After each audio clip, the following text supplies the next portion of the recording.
हाँ जी, ये देखो इस तरह की सीरीज है, 5-6 तरह की सीरीज है। ये मैं एक एक करके आपको बताऊंगी। जैसे दिया हुआ है marks above 10, marks above 20, marks above 30, marks above ये, और ये दे रखा है 100। 10 से ज़्यादा नंबर लेने वाले कितने हैं 100, 20 से ज़्यादा नंबर लेने वाले हैं 97।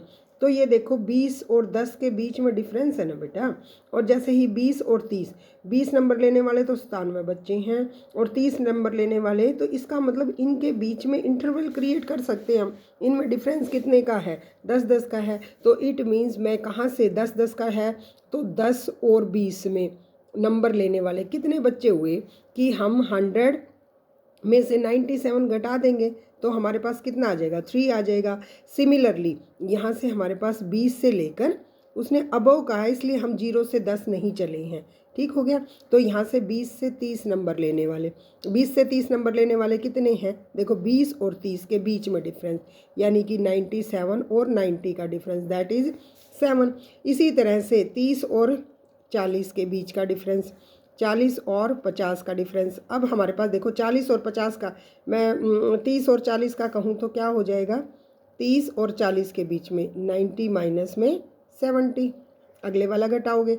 सिमिलरली हमारे पास 70 माइनस में 40, इस तरह से आप माइनस करते जाओगे। अब हमें क्या चाहिए, हमें डी डैश वगैरह, हर किसी सम में डैश वगैरह लगाना होता है। तो हम क्या करेंगे, यहाँ से हम इनकी मिड वैल्यू लेंगे। 10 और 20 को हमने क्या किया, आगे इसी तरह से आप कर लोगे, है ना। जैसे 40 और 50, 50 और 60, 60 और 70, और 70 और 80, इसने लिखा है अबव 90, तो यानी कि 80 और 90, अबव 90 तो हम आ ही जाएगा ये इसके अंदर। देखो अब हमारे पास क्या है कि यहाँ पर 3 7, और इसके बीच में कितना आ जाएगा, 30 और 40 के बीच में 90 माइनस दिस। अब हमारे पास 40 और 50 के बीच में कितना आ जाएगा, ये 30 जैसे माइनस करके लिख लोगे। उसके बाद 50 और 60 के बीच में मैं कहूँ तो यानी कि 40 माइनस में 25, फिर 25 माइनस दिस माइनस दिस, और दिस माइनस दिस, लास्ट में एज इट इज़ लिखा जाएगा, ठीक है। तो ये हमारे पास सारे के सारे इस तरह आ जाएंगे। अब मेरे पास क्या है, मिड वैल्यू है। मिड वैल्यू किसकी लेनी होती है, एक्स की लेनी होती है। दोनों को ऐड करो, 20 और 30, 30 हो गए, 30/2 तो कितना हो गया 15। 10 का डिफरेंस है, अगला 25 आएगा। देखो 20 और 30, 50/2 कितना हो गया 25, अगला 35। फिर तो हमारे पास पैटर्न बन गया है ना, 45, 55, 65, 75, ऐसे 85, 100, ठीक है। तो अब हमारे पास डी डैश है। डी डैश में हमारे पास कितनी वैल्यू है, 1 2 3 4 5 6 7 8 9। तो इसका मतलब ये तो मिड आ जाएगा, 1 2 3 4 5, यानी कि हमारे पास 55 वाला एज्यूम्ड मीन आ जाएगा। तो एज्यूम मीन के लिए हम क्या करेंगे, m माइनस 55 डिवाइडेड बाई 10, तो डी डैश आ जाएगा। एफ डी डैश, अब मेरे को जैसे मूवमेंट्स निकालनी है तो देखो एफ डी डैश है ना, इसी को मैं है ना डी से मल्टीप्लाई कर दूँ तो क्या आ जाएगा, डी डैश क्यूब, और इसी को अगेन कर देती हूँ तो एफ डी जो है एफ डी डैश एक और मल्टीप्लाई करती हूँ तो 4 आ जाएगा। इस तरह से हमारे पास 4 मूवमेंट्स की सारी चीज़ें आ जाएंगी रा मूवमेंट्स निकालने के लिए, है ना। तो ये बेसिक हमारे को इस तरह से चीज़ें निकालनी आनी चाहिए। अब मेरे को क्या निकालना है, अगर मीडियन निकालना है तो मेरे को सी एफ की ज़रूरत है। अगर मेरे को मोड निकालना है तो यहाँ पर भी हमें एक बार एफ में चेंज करना पड़ेगा, मैक्सिमम फ्रीक्वेंट आइटम देखना पड़ेगा। फिर मैंने अर्थमेटिक मीन निकालना है, तो अर्थमेटिक मीन तो क्या है, सीधा हमारे पास x is equal to a plus में summation F D dash by n into में एच हो जाएगा। इसी तरह से मेरे को क्या निकालना है, अगर मेरे को सिग्मा निकालना है तो ये क्या होता है, अंडूड होता है summation F D dash square by n minus में summation F D dash by n का होल स्क्वेयर, और इससे बाहर हमारे पास एच आता है, ये सिग्मा आ गया। और हमें क्या निकालना है, हमें म्यू 1 डैश म्यू 2 डैश इस तरह से निकालने हैं। तो ये क्या, ये ऑलरेडी हमने निकाले summation F D dash by N पहली मूवमेंट्स। दूसरी मूवमेंट निकालनी है summation F D dash by N square वाली वैल्यू, ये सारी वैल्यूज़ हम यहाँ से ले आएंगे, है ना। तो ये सारी निकल गई। अब मेरे को जैसे बीटा 1 निकालना है, बीटा 1 में क्या था, म्यू 3 बाय म्यू 2 की 2 थी, तो यानी कि थर्ड मोमेंट और ये वाली मोमेंट है। इन मोमेंट्स को हम अभी करेंगे, हमें करना है आगे भी कि किस तरह से कन्वर्ट करना है। μ2 एक्चुअल मोमेंट क्या निकलेगी, μ2 डैश माइनस में μ1 डैश का स्क्वायर, इनमें वैल्यू पुट करके μ2 आ जाएगी। ऐसे सिमिलर μ3 सिग्मा इस तरह से निकल जाएगा।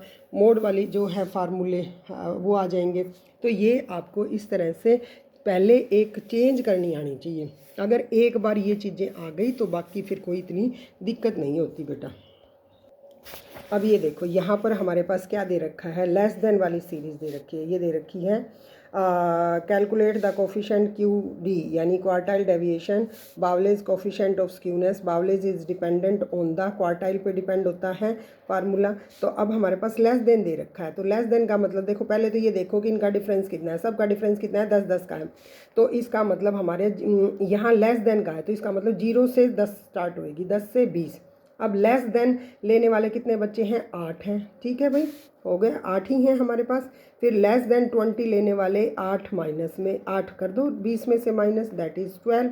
अभी 20 और 30 के बीच में 40 में से हम 20 घटा देंगे तो 20 आ जाएगा। इसी तरह से 50 में से 30 और 40 के बीच में 40 और 50 के बीच में 56 माइनस ये तो 6 आ जाएगा। और फिर नेक्स्ट हमारे पास 59 माइनस में 56 तो 3 आ जाएगा। और लास्ट वाला 60 माइनस 20 तो 1 आ जाएगा। तो लेस देन अपर लिमिट क्या है हमारी 70 से नीचे, और वहाँ मोर देन थी तो 90 प्लस 100 जाएगी। ठीक है, ये सारी की सारी। अब हमारे पास क्या है, हमें क्या चाहिए, बावलेज कोफिशेंट। बावलेज कोफिशेंट ऑफ क्या होता है, ये वाला फार्मूला है, तो ये आराम से निकाल लोगे। नेक्स्ट एक और हमारे पास इस तरह के भी हमारी सीरीज़ मिल जाती है। देखो ये मिड वैल्यू दे रखी है 1 2 3 4 5। तो मिड वैल्यू के अंदर मैंने क्या करना है बेटा कि हमारे पास जब मिड वैल्यू दे रखी है तो मिड वैल्यू क्या दी है, 1 2। तो इनका डिफरेंस कितना है, m plus minus I by 2, या हम mid value plus minus h by 2 कह सकते हैं। तो यहाँ सीरीज़ के अंदर क्या है, 1 का डिफरेंस है।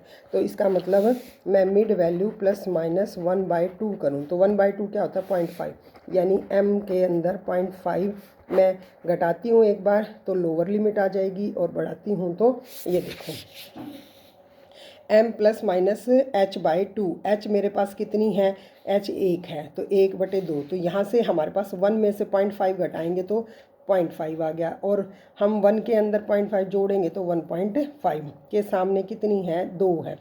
सिमिलरली इसके सामने यहाँ लेस देन वगैरह नहीं करना है। तो मिड वैल्यू बीच की वैल्यू दे रखी है बेटा, है ना। बीच की कौन सी वैल्यू दे रखी है, जो ये हमने मिड वैल्यू निकाल ली है। ठीक है, तो यहाँ से आपके पास अब देखो ये मिड वैल्यू से हमने कन्वर्ट कर दिया, क्या सीरीज़ में कन्वर्ट करा। सीरीज़ में क्यों कन्वर्ट करा, क्योंकि हमें Q3 Q2 वगैरह निकालनी है, और इनके निकालने के लिए हमें लोअर लिमिट की ज़रूरत होती है। ठीक है, तो ये सारा आप इस तरह से निकाल लोगे। अब यहाँ जैसे आपको एक दे रखा है बेटा, calculate the Karl Pearson coefficient of skewness दे रखा है। तो यहाँ दे रखा है मार्क्स अबोव 0 लेने वाले सारे हैं।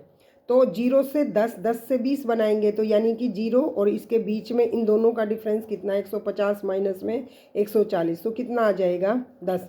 ऐसे ही 10 और 20 के बीच में 140 माइनस में 100 कितना आ जाएगा, 40, और ऐसे इनके बीच में आ जाएगा। ठीक है, तो ये वैसे भी आप डिफरेंस देखोगे तो यहाँ पर हमारे पास जैसे हमने निकाली है f निकाली है, तो देखो 10 आ गई, 40 आ गई, ये आ गई। तो सबसे पहले ऐसे आपको चेंज करना आना चाहिए अबोव का और लेस देन का। फिर मिड वैल्यू निकाल लेते हैं। फिर d में तो कोई कन्फ्यूज़न अब होना ही नहीं चाहिए। d जो हमारी होती है वो हमारे पास मिड वैल्यू माइनस में a आपकी मर्जी है बेटा, कुछ भी आप मान सकते हो a के लिए।